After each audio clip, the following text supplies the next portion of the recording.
Et lorsqu'on parle de la religion traditionnelle, nous avons seulement l'idée vers le vaudou. Mais ce n'est pas suffisant. La religion traditionnelle est composée de plusieurs choses. La composition principale, fondamentale de la religion traditionnelle, d'abord, vous avez le système de croyance qui est basé sur la cosmologie. 2, vous avez le culte, c'est-à-dire les pratiques religieuses et leur observation. 3, vous avez le personnel religieux. 4, vous avez le système moral.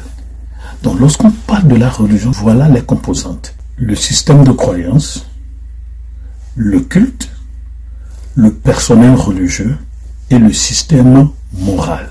Et les vaudous ne sont que des accessoires à ce système de croyance. Les vaudous ne sont que peut-être un minimum de pourcentage du focus même de la religion traditionnelle.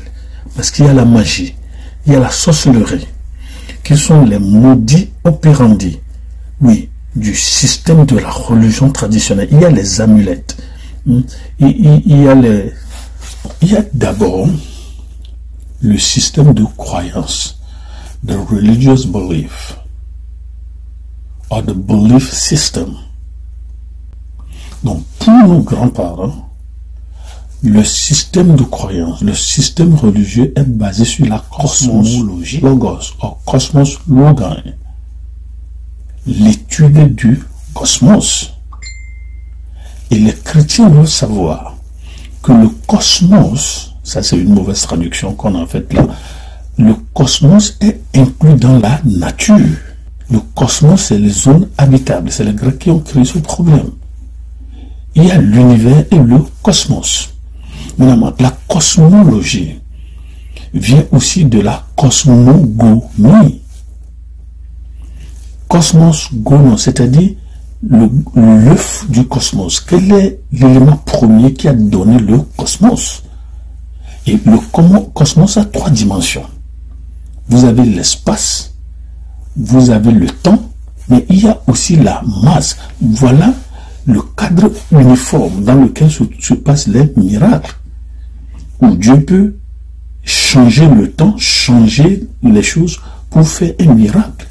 Mais le cosmos répond à des lois fondamentales, ce qu'on appelle les lois de la nature. Ça, nous sommes dans la physique et les sciences naturelles. Donc la deuxième composante de la religion traditionnelle, c'est ce qu'on appelle les pratiques religieuses et leur observation ou leur pratique. Donc c'est ça qui donne le culte. Donc il y a la cosmologie sur l'étude ou après l'étude de la nature, de l'univers. On a décidé d'avoir tel type de religion, le culte. Et après le culte, maintenant vous avez la culture. Donc vous avez le radical de la culture, c'est le culte. Donc la culture est la phase laïque, ou le visage laïque du visage religieux spirituel caché qui est le culte, qui est dédié à des adeptes ou à des initiés. Et de là maintenant vous avez le personnel religieux. Vous avez les Hunon, les Bokonon, tout ça. À partir de la cosmologie que nous avons, le système moral, l'ordre naturel des choses. Donc quand vous allez dans le livre des Romains, Paul a dit ça. Il y a des gens qui ne respectent pas l'ordre naturel des choses. Et quand vous ne faites pas ça, lorsque vous voulez rompre l'ordre naturel de la vie morale que nous voyons chez la nature, alors là vous entrez en problème avec le Créateur. Système de croyance qui détermine les pratiques et les observances religieuses. Lorsqu'on parle du système religieux, donc pour nos ancêtres, il y a l'univers, il y a les forces spirituelles qui sont essentiellement liées à la nature et puis aussi qui déterminent la position de l'homme par rapport au Créateur et à des forces qui existent dans la nature. Et c'est comme ça qu'on va vous parler des esprits terrestres. Quand on parle des esprits terrestres, il y a la terre elle-même. Maman Aniban. Donc vous avez la fonction phénoménologique de la terre ou du sol.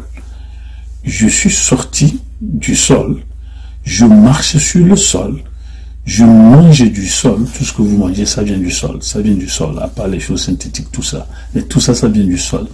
Et lorsque je serai mort, je serai mangé par la terre. Hein? Tu es terre, tu retourneras à la terre. L'effet phénoménologique de la terre ou du sol. Maman, Aniban, Pacha, maman. Vous voyez? Donc, il y a ça. Donc, il y a la terre elle-même. Certains l'appellent Tchakbana, certains l'appellent... et vous avez les arbres. Vous avez l'eau, la mer, vous avez les montagnes, vous avez les roches. Tout ça, notre cosmologie nous dit qu'il y a des esprits dans ces choses. Et puis, on va vous parler de Dieu, du tonnerre, le Dieu du fer. Donc, on vous parle là des vaudous principaux et des vaudous secondaires. Donc, maintenant, entre les vaudous eux-mêmes et l'humain, il faut un messager. Le messager là, c'est l'Eba. Et la langue que les dieux la parlent entre eux, c'est Fa. Tout ce qu'on dit, esprit, vaudou, c'est Fa qui nous dit que voilà ce que ceci est. Donc, Fa devient le langage que ces dieux parlent entre eux et avec les humains. Et celui qui est chargé de véhiculer ce message, c'est l'Eba. C'est l'Eba qui donne le message à Fa. Et selon comment ils appellent, les lucifériens, ils m'ont dit que l'Eba c'est Lucifer. Alors, celui qui était le témoin de la création, il était là quand nous étions créés. Donc, et on l'appelle aussi feu cosmique, tout ça, bon, je sais pas. Mais nous devons comprendre ces choses, que c'est comme ça que les choses sont organisées en matière de religion. D'accord? Alors, c'est ça qui entraîne aussi alors ce qu'on appelle le pouvoir mystique. Quand on dit que la chose est mystique, c'est que c'est caché.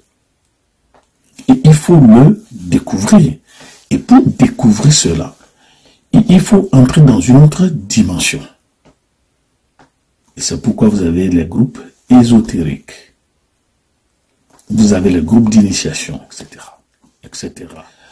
Mais alors, donc la religion traditionnelle préparait l'Afrique à recevoir l'évangile. Donc, je fais ces enseignements pour que le chrétien comprenne que un évangile qui est déconnecté de la tradition, un évangile qui ne part pas des éléments de la tradition ne sera pas compris.